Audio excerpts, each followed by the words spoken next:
बोरामणी तिहेरी हत्याकांड प्रकरणी मुख्य आरोपीची पत्नी व 2 मुलांना प्रमुख जिल्हा व सत्र न्यायाधीश यांनी जामीन मंजूर केला।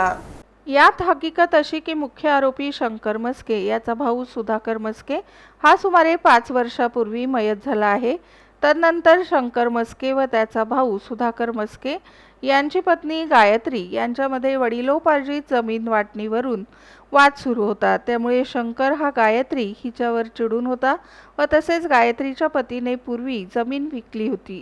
तसेच जमीन विक्रीतून त्यांना मिळालेल्या रकमेतील 25 लाख रुपये गायत्रीने दीर शंकर मस्के यास हातउसने रक्कम दिली होती। ती रक्कम गायत्री ही शंकर यास मागणी करत होती। त्यावेळी शंकर हा तिला घेतलेले पैसे देणार नाही, तुला काय करायचे ते कर असे म्हणून जीवे मारण्याची धमकी देत होता।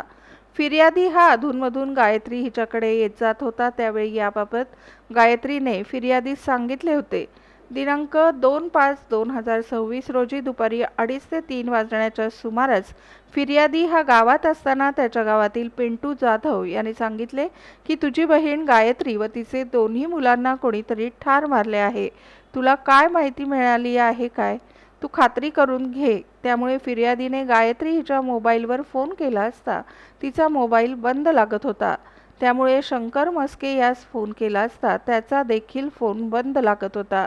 त्यानंतर फिर्यादीने त्याच्या मावस भावाला फोन लावून विचारणा केली असता त्याने खरे असल्याचे सांगितले। त्यामुळे फिर्यादी हा त्वरित सिव्हिल हॉस्पिटल सोलापूर येथे आला असता त्यास चर्चेतून असे समजले की शंकर उर्फ पप्पू मस्के याने त्याची बहीण गायत्री, भाची प्रियांका व भाचा शिवराज यांना तलवारीने गंभीर जखमी करून जीवे ठार मारले व राणी शंकर मस्के, दीक्षा शंकर मस्के, धीरज शंकर मस्के, सूरज जाधव मोरे व सचिन शिवाजी वाघमारे यांनी मदत केली असल्याची फिर्याद दिलीप विश्वनाथ चांदोरे यांनी सोलापूर तालुका पोलीस ठाण्यात गुन्हा दाखल केला आहे। प्रस्तुत गुन्ह्यात आरोपीविरुद्ध दोषारोप पत्र दाखल झाल्याने यातील अटक आरोपी राणी शंकर मस्के, दीक्षा शंकर मस्के व धीरज शंकर मस्के यांनी ॲडव्होकेट संतोष नावकर यांच्यामार्फत सत्र न्यायालयात जामीन अर्ज दाखल केला होता व प्रस्तुत जामीन अर्जामध्ये जिल्हा सरकारी वकील ॲडव्होकेट राजपूत यांनी म्हणणे दाखल केले होते। यात आरोपीतर्फे युक्तिवाद करताना ॲडव्होकेट संतोष नावकर यांनी फिर्याद दाखल करतेवेळी प्रस्तुत आरोपींनी मुख्य आरोपी शंकर उर्फ पप्पू मस्के यास मदत केली असल्याचे व दोषारोप पत्रामध्ये मुख्य आरोपीस पळून जाण्यास मदत केली असल्याचे विसंगत पुरावे आणि तपास पूर्ण झाल्याचे न्यायालयाचे निदर्शनास आणून दिले। सदरचा युक्तिवाद ग्राह्य धरून न्यायालयाने आरोपीचा जामीन अर्ज मंजूर केला। यापैकी सूरज मोरे व सचिन वाघमारे यांचा जामीन न्यायालयाने यापूर्वीच मंजूर झालेला आहे।